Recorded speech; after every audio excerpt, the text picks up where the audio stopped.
Hey, and welcome to the Growing Leaders Podcast. This podcast exists because the topic of growing next generation leaders is really important. Hey, Joey. Hey, Christine. Today we have Joey Johnson, or Josiah, depending on who you're talking to. Many of you should know him. He's been on some of the previous episodes. He is a youth pastor at Covenant Life Church and also on staff with Boy the Ball. But today we have him because Jamie is traveling, and so Keeping it within the family. keep the JJs going. That's how we do it. Joey, what are we talking about today? Today, I'm really excited to be on. We're going to be talking about the generational wealth transfer that's about to take place. It's projected that over the next decade, over $80 trillion will be transferred from the eldest generation to the next generation.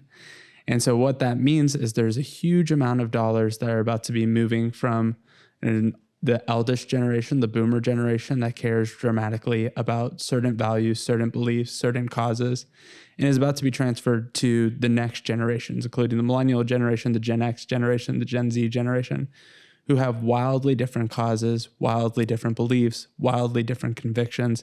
And so what happens with those dollars over the next few years and what happens as this older generation passes away will really determine a lot of the future for young people in our community, what happens with the nonprofits that are supporting them, what happens for churches, as a lot of them churches are largely funded by people over the age of 60, and what will happen for the overall missional movement across the world, as most missionaries are funded also by people over 60. Yeah.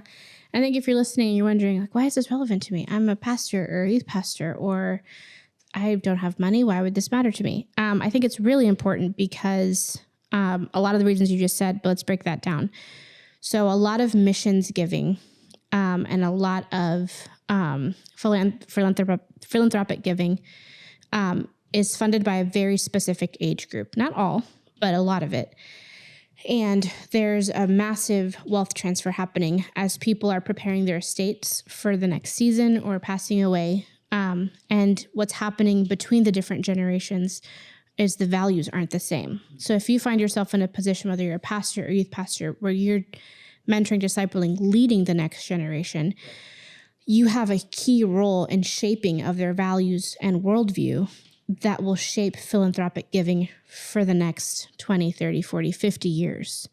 And this is super important because of how it's tied to not just values and what people give their time and some of their money to, but it's actually how funds are invested in missional giving, whether that be schools or different causes or really sewing it back into the kingdom or not.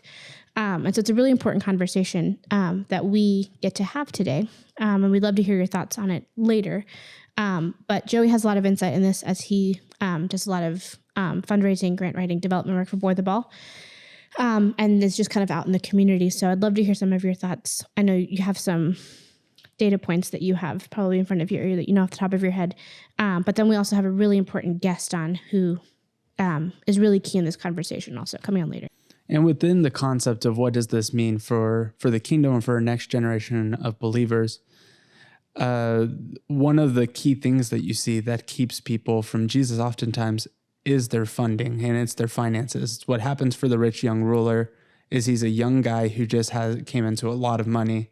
And as Jesus is asking him, where are you going to give your money? It became clear to him that what Jesus wanted him to do with his money was different than what he wanted to do with his money. And it's what led to him walking away sadly and Jesus feeling saddened by the fact that he wouldn't go with him into being a disciple, into being somebody who would come with him. And so the way that we as pastors, youth pastors, ministers, missionaries, people who are out in the marketplace who have an influence, either we are inheriting this money or we are around people who are inheriting this money.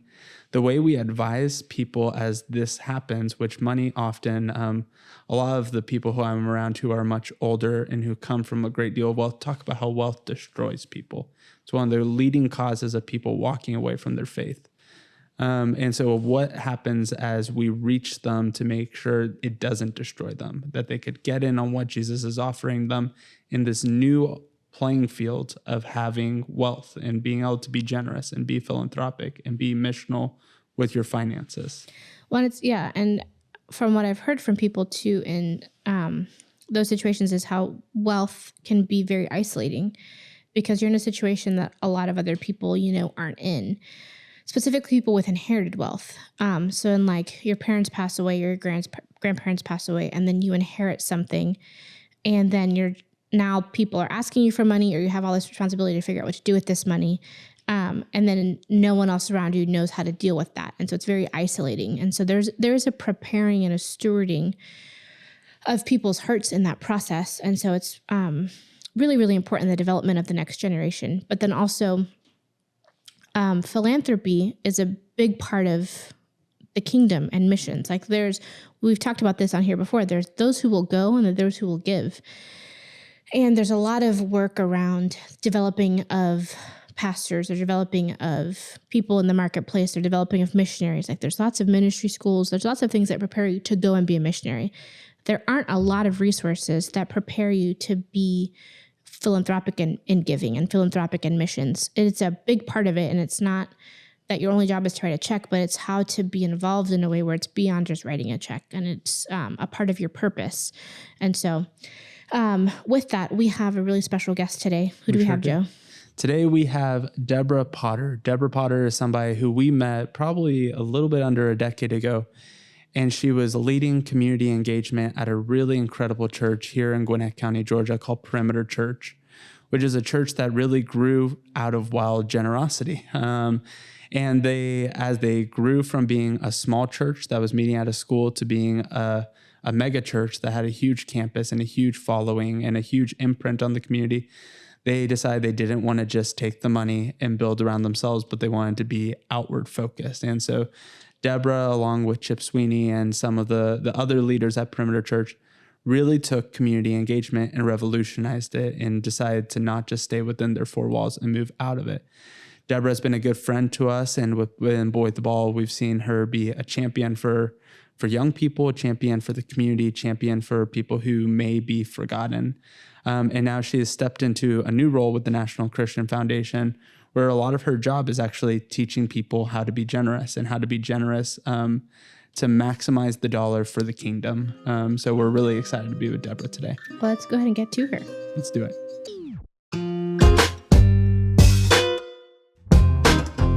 Well, welcome back, everyone. We're really excited. Today we have our good friend, Debra Potter, who's coming in as a guest. Debra, how are you doing?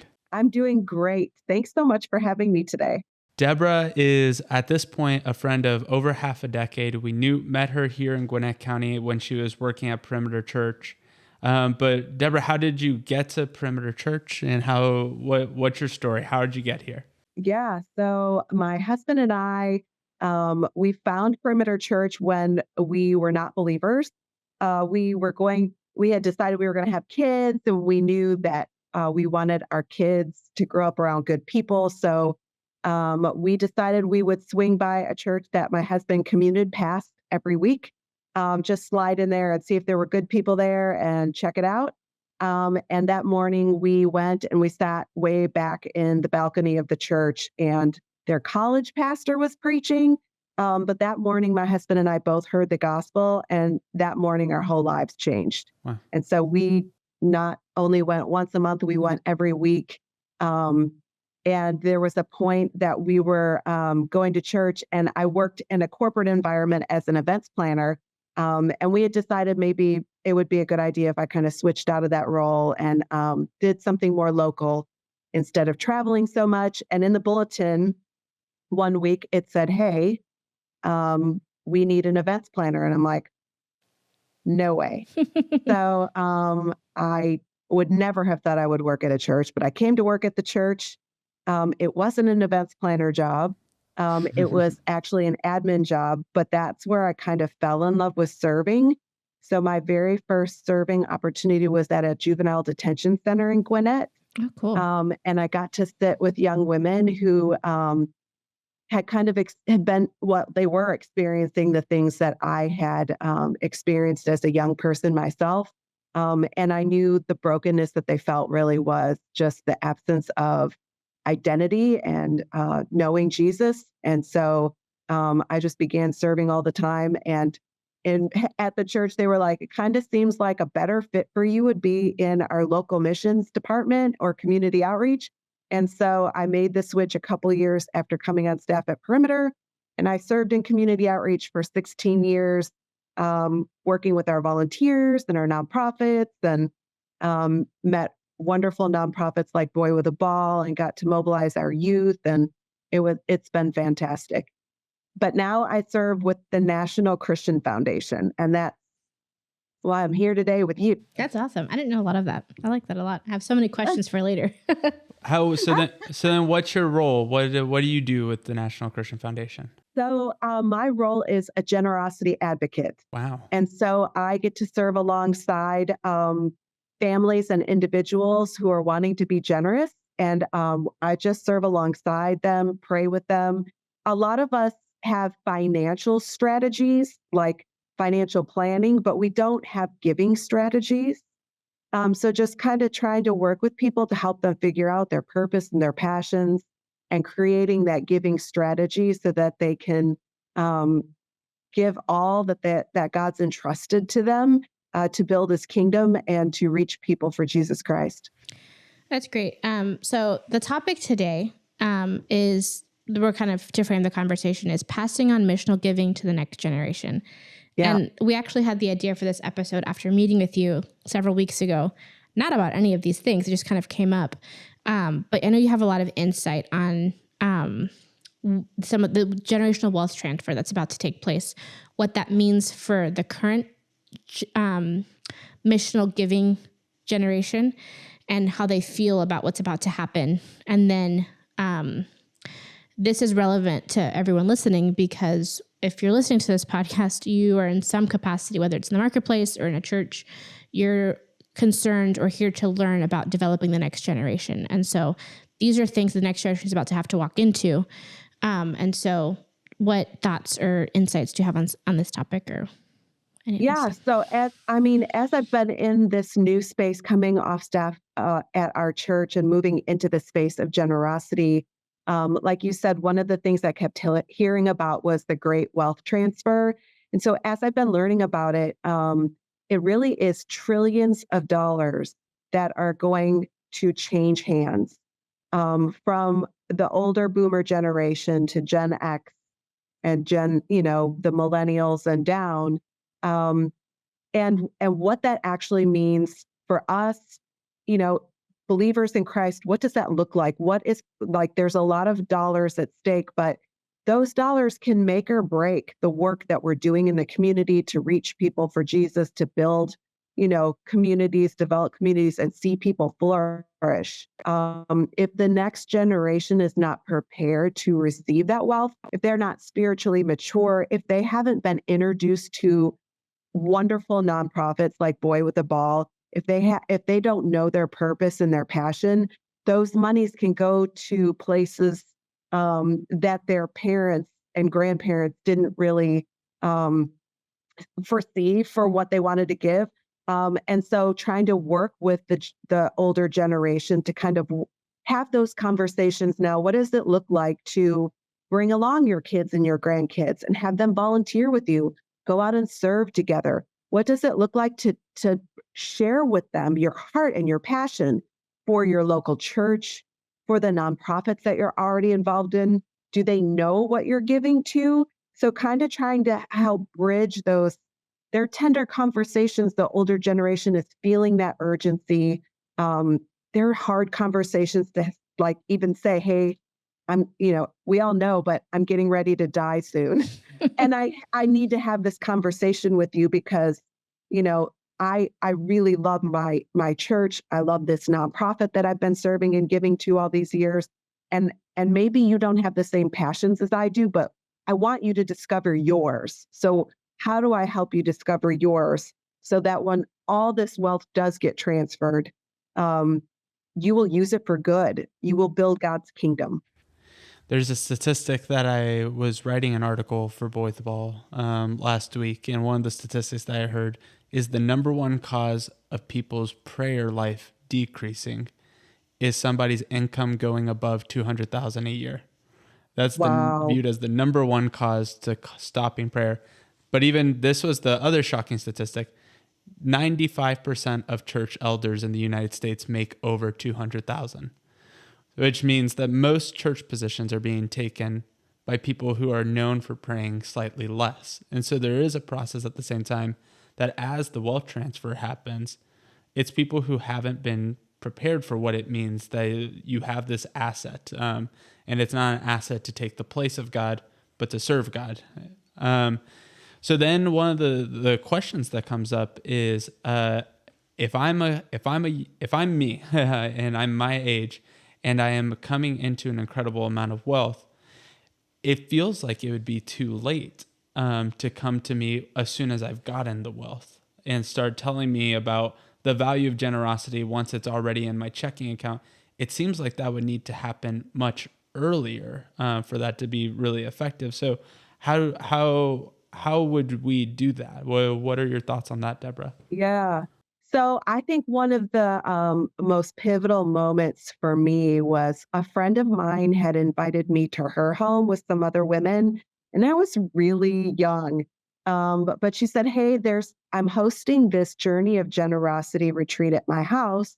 It's a Friday night and Saturday morning, and I'd love for you to come over to my place, and we're just going to learn together. We're not going to ask you for money." And I was like, "Yeah, right. It's a journey of generosity." I was like, "But I'm too broke, so even if you ask me, I got nothing." So I was like, "I'll go because I love you." So I went and we watched videos together of godly men and women just sharing their stories of generosity. And we dove into God's word.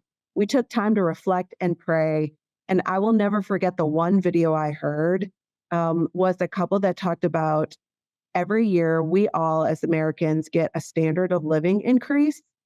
It just varies every year. Maybe it's like 3-4%. And what they shared is like, what would it look like to not increase our lifestyle every year by 3 to 4%? But what if instead we took 1, 2, or maybe even 3% and tucked it away to give away?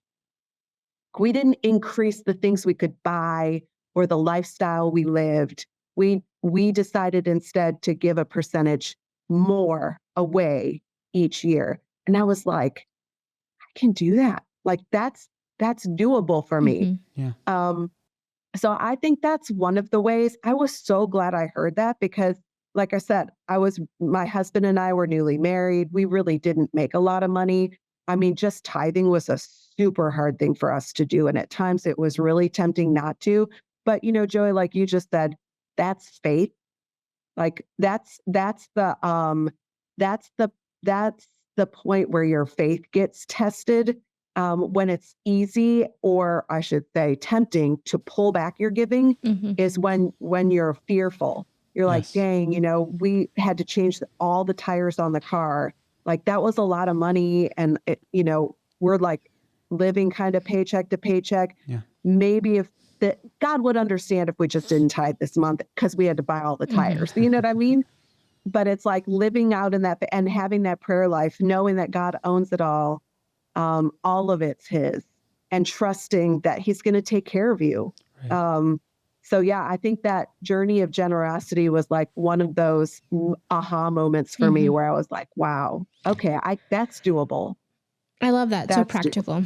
I want to highlight something you said a few minutes ago, but it all comes back to purpose, like what we're made for. And I think that's incredibly relevant for the next generation or the current generation and for future generations, because then if we're being intentional and talking about purpose with our children, whether you're 80 years old and your kid's 40 years old or 50 years old, it's even at 50, it's not too late to talk about purpose. Like, what are you made for this next season? Yes. And so that's a part of being a good steward, not just for your wealth, but for the people you have in your life. Like, what are you made for? What are you passionate about now?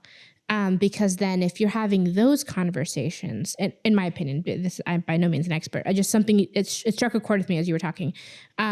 It's a little bit easier, just a little bit easier it would be then to have then how do you, now let's talk about investing in those things that you're passionate about. Because then it's like, there's a little less pressure to be like, well, now you have all this money, do something with it and do a good job with it. It's more like they've already had that conversation of what are the different organizations or the missions or the churches or the whatevers that you're passionate about or that you're made for.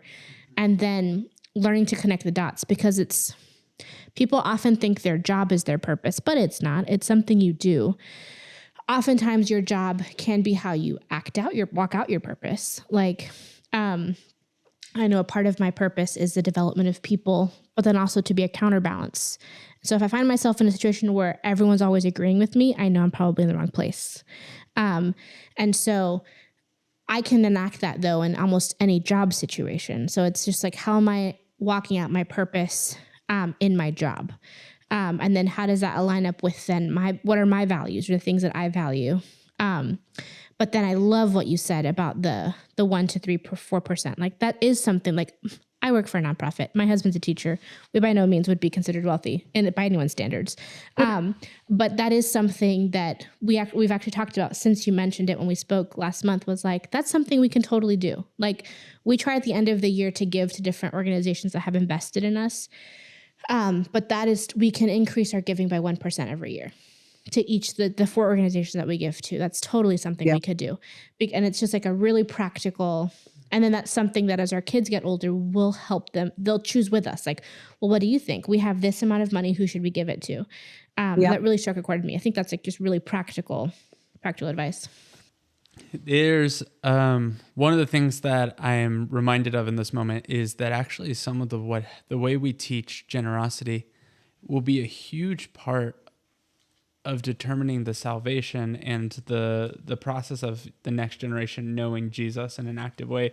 The story of Ananias and Sapphira is a story of them not being willing to give as the Lord called them to give, and then they lose their lives for it. And that seems really overdramatic, but it is what could happen. It's what happens where you come into this wealth and now it's yours. And it's not the Lord's wealth that he's provided for you, and that now it's yours to hear him, find his will, find what has he uniquely called you, Debra, Christine, whoever's listening, to now give.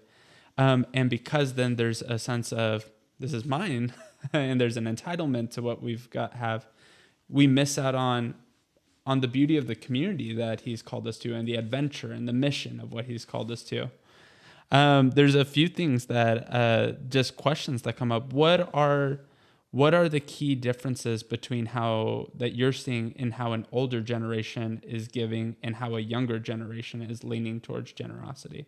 Yeah, I think the older generation, what I would say that they give to the most is, obviously they like to give to their churches. And what I see with the younger generation is they want to give in community and they want to give to causes. So sometimes it's to a particular charity or nonprofit, but sometimes it's wanting to seek out a specific cause and find out who all is working in that space.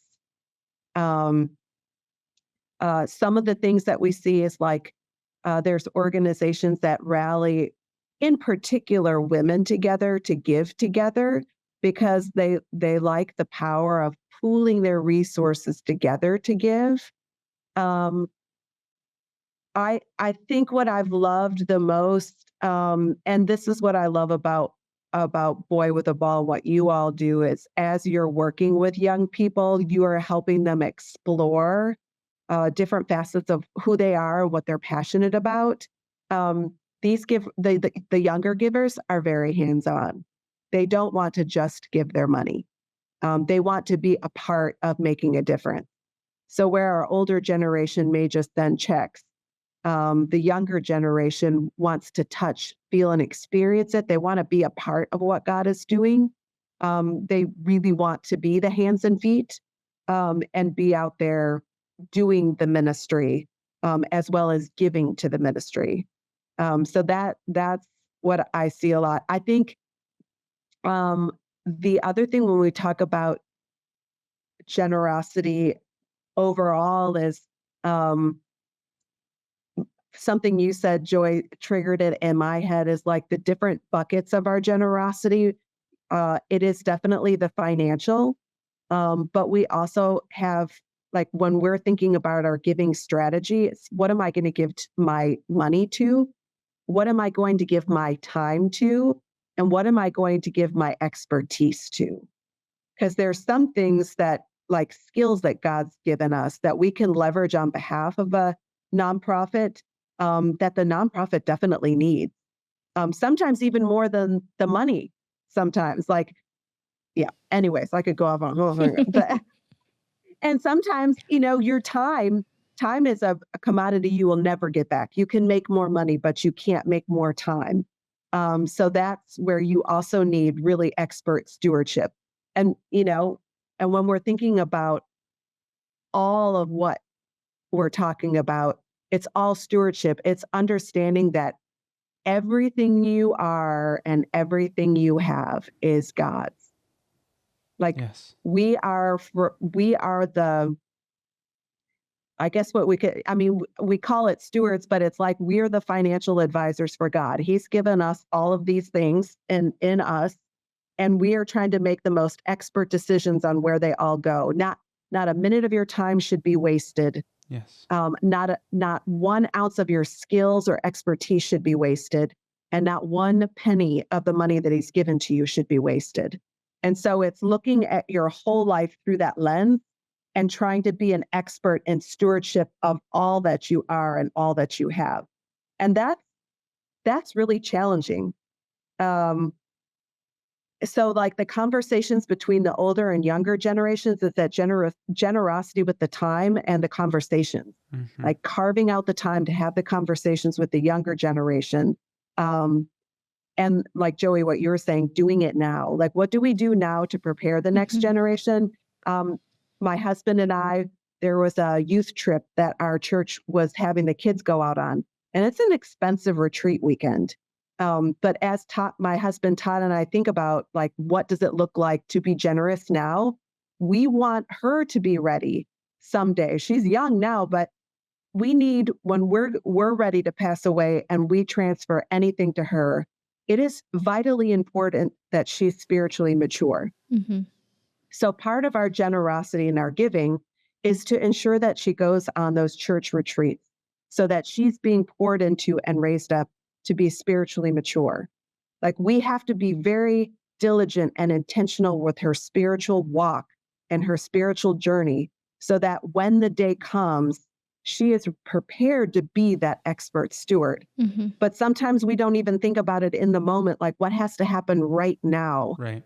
Does she need that Bible that is in language that she can understand? So when she reads it, she can hide God's word in her heart and have that for later. Are we showing her what we're passionate about so that she can go, my mom and dad seem to really love this nonprofit, or, they really love our church. I wonder what that looks like for me. So just trying to, like, as we're talking to our next generation, like really trying to think about every aspect of who they are too, and not wait until we're so old, but trying, like you said, Joy, to do those intentional things now along the way. What does generosity look like now so that when we transfer wealth, she's ready or your kids are ready? There's a couple of things that you say there that are, first off, really actually provocative, which is, one is it's more important that we pass on our faith than our finances. The number one thing that you could give your kid beyond an inheritance, and there's a lot in Proverbs about there is a biblical calling to leave an inheritance. But the number one inheritance you would want to leave behind is a fortified, strong faith that knows Jesus as its true north. The other things that come up is Molly and I, my wife and I, we just had a baby. And so all of a sudden, things that I've never thought of as resources are resources.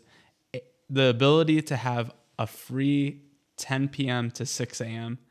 is a really free commodity. The ability to get home in time for Abby to have his bath time, followed by being able to be fed in his usual rocking chair and put to sleep, makes being able to get home by 7 p.m. a bigger deal than it ever was before. And I'm then in a lot of moments where Molly and I were in our 20s. We don't have a huge wealth to fall back on. We're in conversations all the time about where is our generous space. There are things that we know for sure, which is people have to flow through our home way more than they used to. We used to be out on the town all the time. But now people are in our home more. We don't really want anyone to ever have to pay for a meal when they come to our home. That's one of the places where we really have cared about generosity. Things like tithe, we really have cared about the fact that we get money around Christmas. And so that is money that we don't actually really need. And so that's a place where we can be generous. And then the process of something that comes up is finances are often something that people are skittish around or insecure around. Molly didn't grow up hearing about her parents' finances. And when we got married, what I realized is she was more nervous about finances because she never saw that happen. My mom would sit me down with her iPad and she'd say, okay, this time it's your job to pay. Here's the login. This is what we have to pay for this. You pay this. And so I just kind of knew, I was like, okay, every month we pay the electric bill. Like we do these things. She didn't have you pay the electric bill No, from your not account. out of my own finances, but she would have me like be in the routine and know, okay, that's the amount that electric cost. Right. Where there's some level of then how are we also doing that with what we're giving, with how we're giving our time on boards, with how we're giving our time at serving, with how we're giving and our contributions to the church. How are we doing that with the way that we're willing to house somebody? There's all kinds of ways to be generous that go beyond just our wallets. Though how are we generous with our wallets is also a really key thing that we teach young people by how they watch us be generous today. Yes. And you know what, Joey? I mean, that's why I applaud you for even having this on your podcast. Money is like the least amount. It's talked about the least with our spouses in our families. I mean, you never go to a dinner party and go, hey, how are you guys being generous today? Like, tell me where you're giving. How much are you giving? Like, how often you know what I mean? Hey, do you tithe? Like we never talk. But our Heavenly Father in God's Word, over 2,300 times, Jesus talks about something about money and possessions. Mm-hmm. 15% of the parables, he talks about money. One of the things that's coming up for me as we've been talking is the parable in Matthew. I think it's 25 of like the masters give the servants the bags of gold, and then one buries them. The other two put the money to work, and the ones who put the money to work were blessed with more versus the one who buried the bag. Nothing changed. And it's like, we can hide our money and never talk about it and be wealthy. Or there are those conversations being had of just like, what does it mean to be generous with whatever you have? Time, money, expertise. And then that's putting your assets, your wealth, whatever it is, wealth of knowledge, wealth of time, wealth of finances to work. And the Lord blesses that. Yes. And this is a huge battleground for believers' hearts. Satan would love nothing more than for us to not talk about it, for us to feel uncomfortable about it, for us to like close our fists around the things that God has given us and just keep it all to ourselves. Everything, time, talent, treasure, and just really, the other thing we have is either a fear that God will not provide for us if we are generous. If we give our time away, like we won't get it back. Like Satan wants us to be fearful, and he wants us to think that, and to have a scarcity mindset. Mm-hmm. He wants us to think there's not enough. Well, one of the things you just said reminded me of something we talked about earlier, but it's one of the most polarizing things that happens is wealth. That's also not talked about. And so then you have these believers, young and old, that come into some sort of wealth, but then they have no one to talk to about it because they feel like they can't relate, quote unquote, to their peers, people who were their peers. So now they're in this situation they were never prepared for. And then people ask them for money. They feel like they're worthless because they only ever get approached for financial things anymore. And so then like I don't know. It's just really interesting. Like, it's not stuff that we talk about. It's one of the beautiful things about what you do, Debra, with the Journeys of Generosity is you create places where it's not taboo to talk about it. In truth, if I had a friend who was dealing with a severe drug addiction, I would say, what are you doing? I would talk to him really clearly of, do you need help? How do we help you? How do we get involved? What's needed? But we are weird when we have addictions to the protection of having a big number in our bank account. Or when we are, there are things that we have, which is equally something that could be fatal and that could lead to somebody being hardened or isolated, or just, as you said, a wasted asset. And so the places where the enemy can attack is then all of a sudden there's this huge part of your life that is now untouchable. It's unsearchable. And so the ability to create the platforms for there to be those conversations that can happen is huge. It's life-changing. It's life-saving. So I commend you for that. Mm. Well, and I would say that there's others in this space. Like, there's the Journeys of Generosity, but even what we do at the National Christian Foundation, the reason that roles like mine exist is to journey alongside generous givers, because it can feel very isolating, and they are very private because there aren't a lot of people who will just love you for who you are instead of asking you all the time for things. But even our friends who do the podcast, The Finish Line, where they're talking to people about creating that financial finish line. What does it look like to place an end on what you can live on? And then our friends at Generous Giving, where they just freely give resources to people to find freedom and purpose and living a generous life. So there's lots of people trying to break into that very secret place to talk about wealth and money and generosity, to create safe, neutral platforms for conversations and questions to be asked. I was with a giver yesterday, and she is concerned about, transferring wealth to her young adult children. But she said, can you do a journey of generosity for them separately, privately, with other young people their age? Because she's like, I think they have a lot of questions, but they don't want to ask us. And so it's, those kind of things are fun for us because it is nice to be able to create a space for, yes, multi-generation in one, but maybe just for one generation, another where they can be really open with the questions that they have, or, concerns that they have, or things they want to talk about. So I love the different places that, these conversations can be had. And again, I just applaud you guys for having them and starting that ball rolling for people who are listening to this podcast. Thanks. Well, and you guys are also bringing both the intersection of the serving and the giving. Mm-hmm. Like, I love that not only can people come out and serve with Boy with a Ball, they can get excited about how God's designed them. They can see God at work in the community, and they also have an opportunity to give.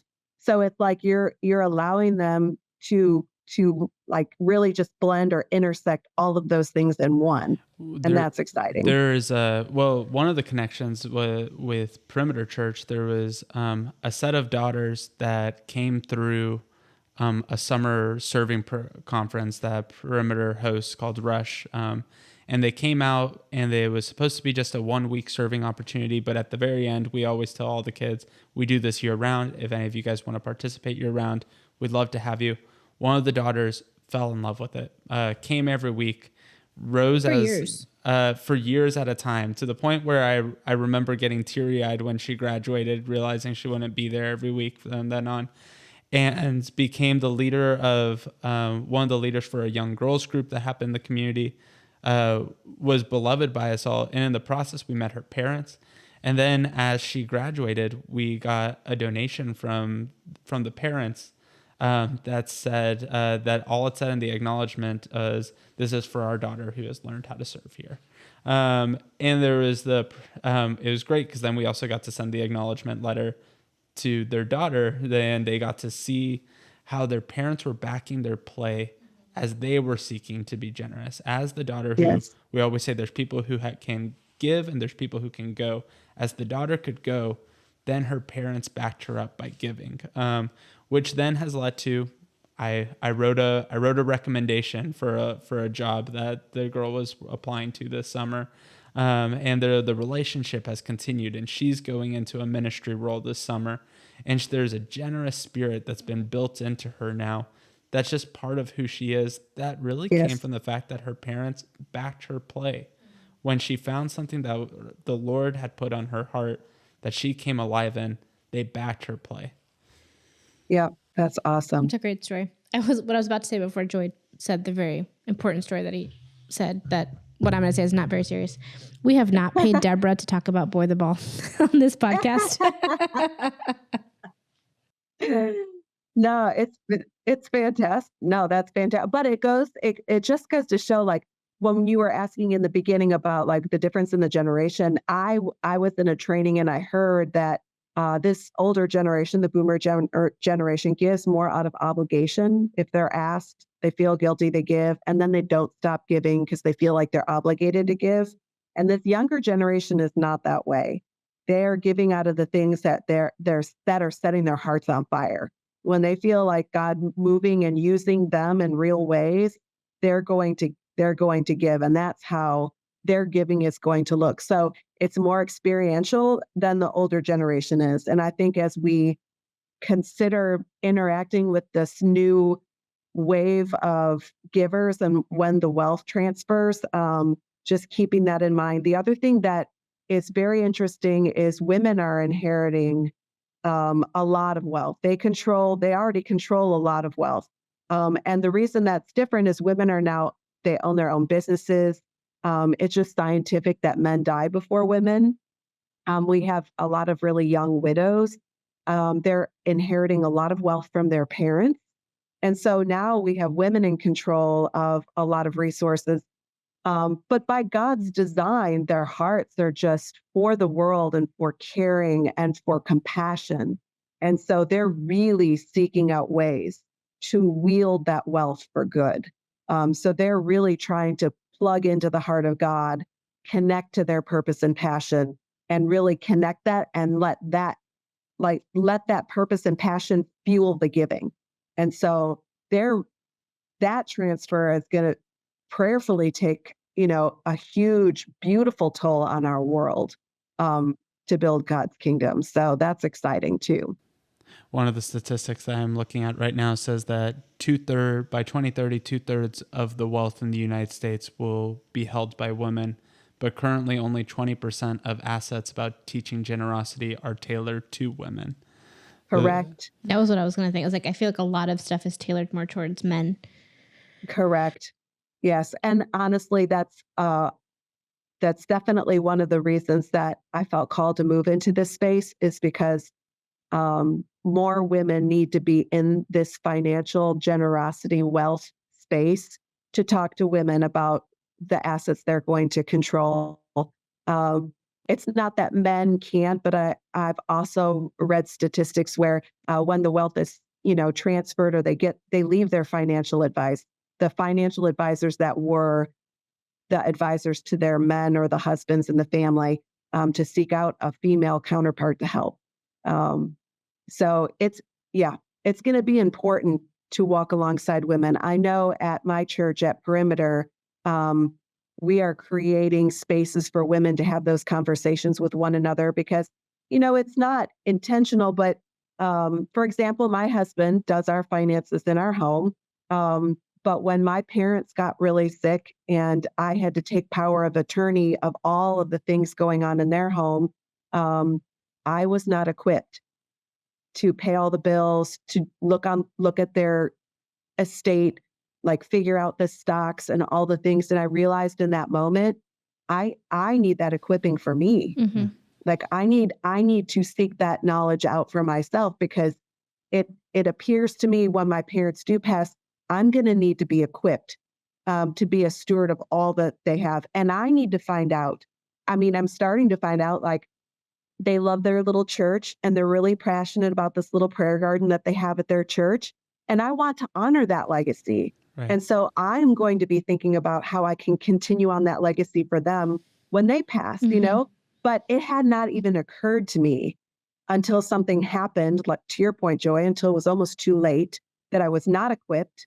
I had no idea what they were passionate about.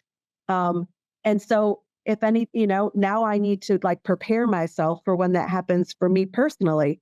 And in the event that something should happen to my husband, like I want to be the best steward of the resources God has entrusted to me, but I'm not right now.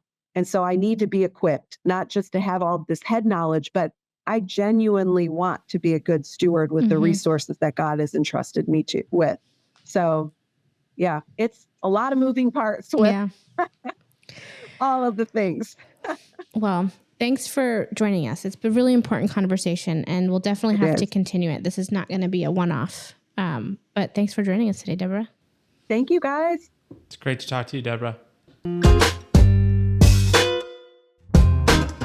Well, that was great. It was. Deborah's awesome. We could have gone for way longer. But at some point you have to just cut it and start another episode. But what are some of the things that stood out to you, or like some of the big takeaways? A lot of them. One is just where the way that we handle finances or talk about finances leads it to where what's happening generously with each person's life is siloed. It's not something that's brought about within the community, where it feels like generosity would be the most communal thing in the world. The second thing is just where there's about to be a huge wealth transfer. And so to fight for the causes that you really love, it starts with conversations now. One of the stories that I kept thinking about is we have a key donor for Boy at the Ball who is in his mid-80s. He's just had a few surgeries. And I was asking him about his donation for this year. And he looked at me and he said, well, of course I'm going to give. He said, but in truth, I need to start connecting you with my son because I probably only have a few more years. And he said, but I want to make sure you guys are all right after I'm gone. And so my son will be the person who will give in my place afterwards. And so he introduced me to his son, and we went and we talked about our value, and we talked about the value that we've had with his dad. And now I got a text this morning saying, hey, you guys are on my mind. We're probably going to give in the next few weeks. And he's coming to our Love Your City conference. And there's which at this point, if you're listening to this podcast, it is happening right now. And it's the process of making sure that the things that you believe in as an elder wealth holder will exist long after you by transferring on not just your money, but also your passions and your interests and beliefs. Yeah, I think that's super important. It's the hard conversations. And it was touched on a few different times, even like in just how you talk about your finances with your kids, like the difference between you being your parents keeping you in the loop about like, this is how you pay a bill, this is what it costs, versus for your wife, it being invisible. And then as an adult, then there being a lot of insecurity on like money and finances. Something we didn't touch on that came to me as we were wrapping up was also generosity isn't just money, which we talked on. Deborah said money, time, or expertise. And it came up a lot as we were talking about young people. And really for young people, they may not have money to give, but they have time, or they can give to mission in going. But it's really, really important to steward whatever it is you have. If it's that annual 1% lifestyle increase that you give together as a family, and you decide this is how we're going to give this year, and bring your kids in that conversation, because something might happen where you may not have money to pass on to your kids, but your kids may come into money one day. And so that's something also that could happen for you if you're listening. You're like, well, I don't have a lot of money, so like, why is this relevant to me? It's your kids may come into money. And so how you choose to involve them in the financial conversations now about how they invest their time and whatever financial resources they might have is really, really key for their future too. There's a 16-year-old girl that has started to volunteer at Boy at the Ball. And at the end of last year, she gave two $50 donations. And so $100 in December. And she's a 16-year-old girl. And we, at the beginning of the year, we were talking about remarkable gifts to make sure that we think remarkably. And there were gifts that were much larger than the gifts that this girl gave.